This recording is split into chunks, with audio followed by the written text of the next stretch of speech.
Episode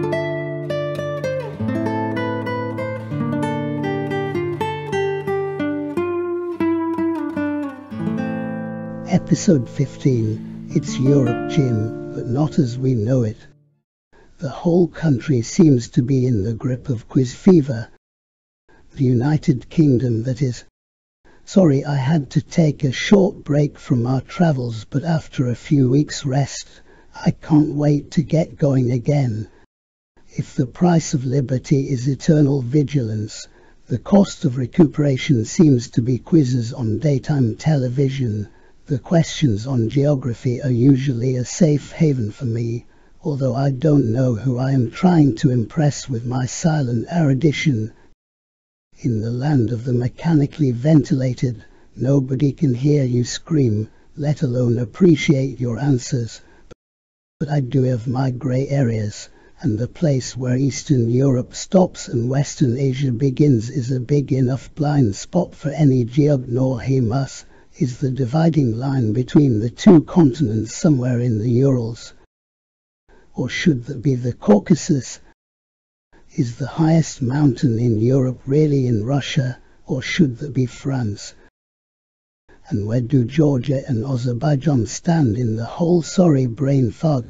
I keep asking myself whether the culture of a country depends on its position on one side or the other of this seemingly arbitrary dividing line. Alas, we will not be able to explore this conundrum in depth, but I think we can answer this puzzle. How can a city be the biggest in Europe, even though much of its population lives in Asia? You might be tempted to reach for Google or Wikipedia at this stage, in the face of my almost total ignorance. But the bad news is that I already have. They have given me the facts in fragmented form that has only served to inflame my case of none the wiseritis. The problem is not the accuracy of the information. By and large, Wikipedia is spot on, and the only people who challenge that are celebrities with skeletons in their closets. No, the problem for people trying to make sense of this crazy world is that facts are specific, slippery and not very meaningful. If you want to get the bigger picture, you don't use an electron microscope. Facts may be true, but they are not the truth. As complex creatures, we need to have input from our sharply honed senses before we can truly understand. All of which is to say that if you want to be inspired by a place, you need to go there. And if you want to understand Europe, you should start in Istanbul. It is a tired old cliché to describe a big city as bustling, or worse still, as an assault on the senses, and Istanbul is really big. There are, of course, estimates of its population spread like a string of pearls across the internet.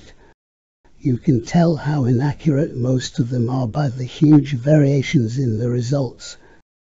That reminds me of a peer-reviewed scientific paper I had the misfortune to summarize as part of my job as a researcher.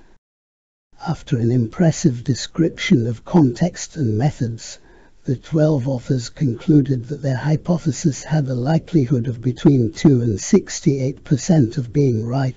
In other words, the learned doctors could say with certainty at the end of their painstaking research that their theories were quite likely to be accurate, but the odds could be 50-50 and they had an equal chance of being vanishingly small. So what does this tell us about the study, other than its meaningless waste of talent and taxpayers' money? What did the authors themselves conclude? You are probably way ahead of me on this one. That's right, they said more research was needed. No shit, Sherlock, not that I can scoff, in either sense of the word.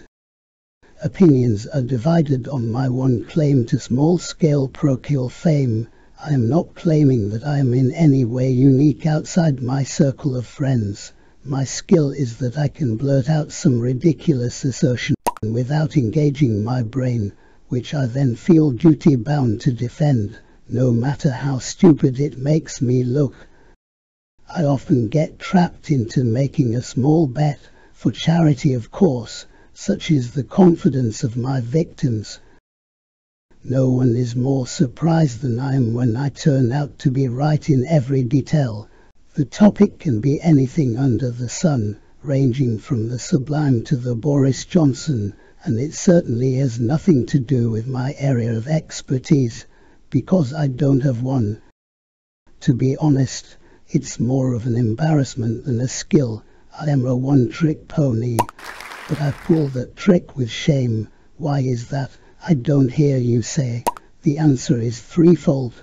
Firstly, the reaction of my interlocutors is always the same: incredulity, followed by sheer frustration, the howl at the moon. Know your own arm off type of frustration.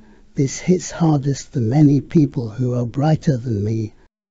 I will say something outrageous, like Leonardo da Vinci wrote and drew with his left hand specifically because he was right-handed. I have no idea whether that's true or not, but I wouldn't bet against it being not only correct but provable. Secondly, when the irritation has disappeared, everyone thinks I must be far brighter than I actually am.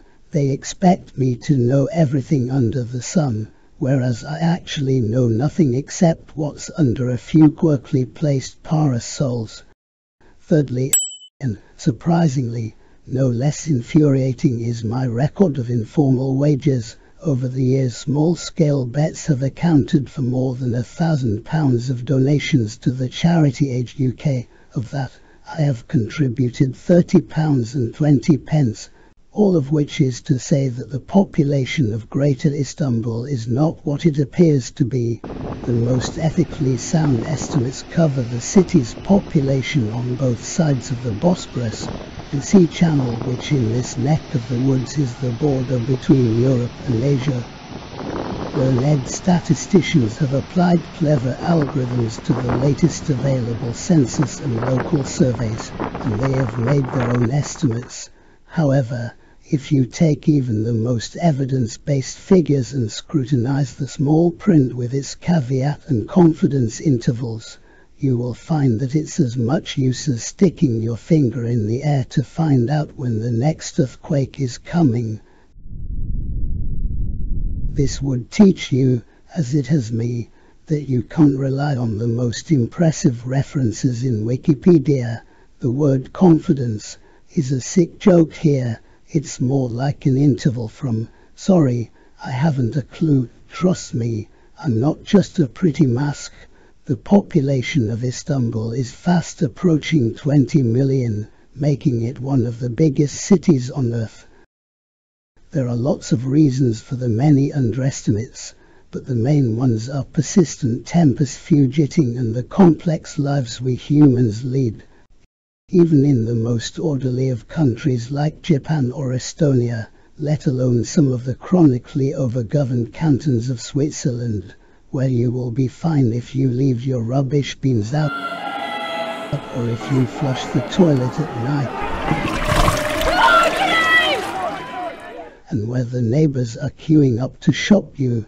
The local area statistics based on the latest census data are on average 6 years out of date.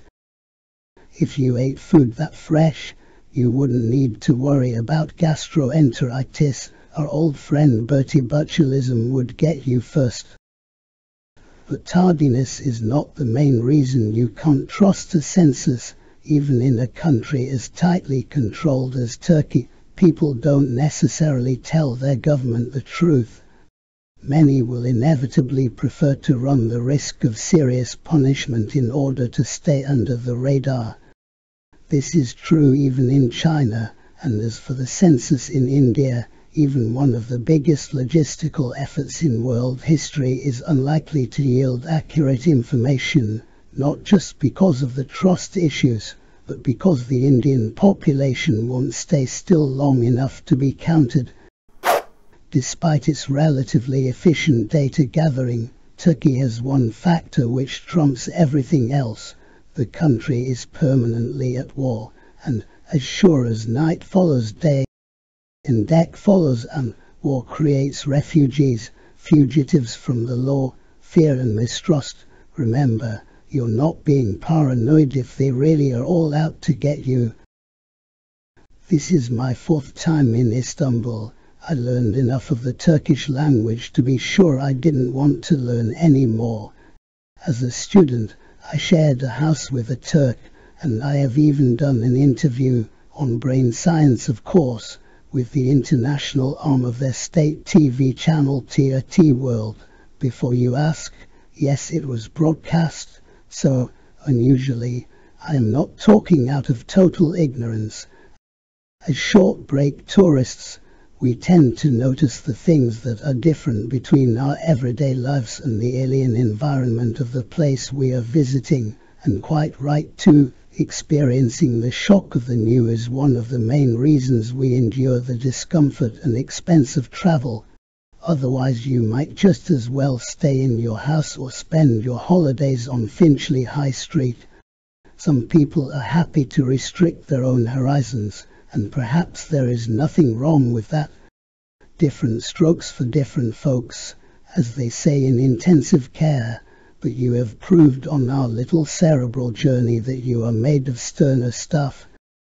In the case of Istanbul, you are likely to notice the beautiful mosques and Topkapi Palace, unique architecture with its roots in Mongolia, and also the language, typically Asian and often described as Turco-Tatar. It is also known as an agglomerative tongue, although I see no reason for such rudeness, and I am sure the millions of Turkish speakers in Central Asia would agree with me. Among other culture shocks which people often cite as part of Istanbul's claim to be one of Europe's most exciting and different cities are the huge crowds of pedestrians milling around its streets and bazaars, and the ultra-loud call to prayer coming from all mosques great and small.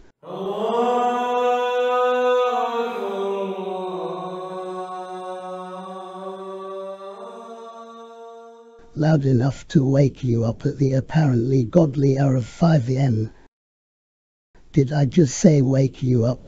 By that I mean jolt you out of your bed and deposit you as a quivering wreck on the bedroom floor. I forgot to mention, they do really nice carpets here, and then there's the weather and the food in the many touristy city centre restaurants and street cafes. So far, so un-European. There's no doubt that Istanbul is unique, whatever continent its city centre is in, but the differences, however real, are only half the story. What makes this place special is what lies beneath the surface.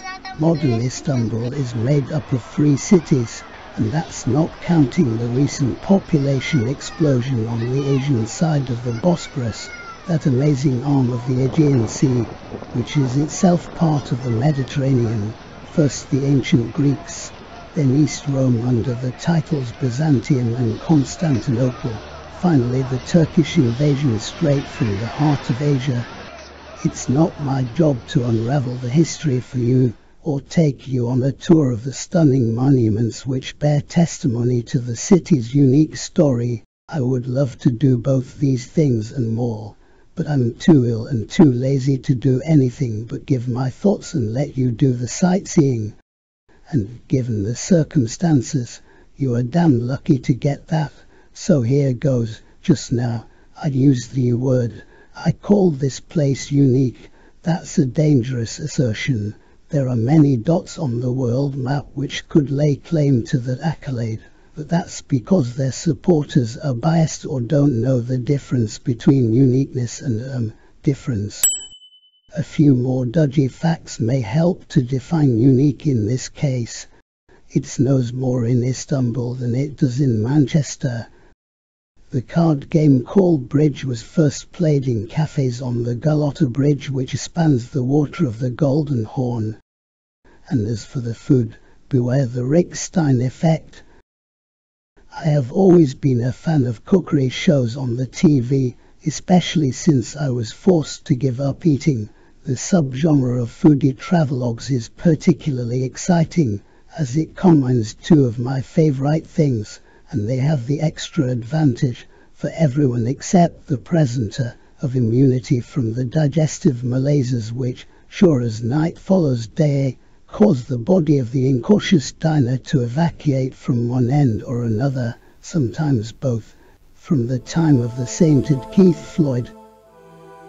Chefs have toured the world, eaten a sample of the local food and cooked their own versions of it. Few celebrity chefs have rivaled Floyd's honesty. Try my food and tell me how much you like it, or we will edit you out. And he meant it. But Rick Stein is also an honorable exception. He's not the sharpest knife in the rack, not like his relative Franken, but he really knows about food. The image of him sitting at an outside table of a recommended restaurant in the heart of Istanbul's tourist district will stay with me forever. His enthusiasm as he ordered his food soon turned to disappointment. Rick really wanted to like the food, but his honesty won the day. So he sat there and glumly catalogued the overcooked lamb, the limp veg and the superannuated, desiccated fish. I shared his disillusionment, but not his surprise. I have found that if you want great Turkish food, go to Finchley High Street and do not pass go, whereas, if you want the best coffee and cakes, don't bother with Vienna.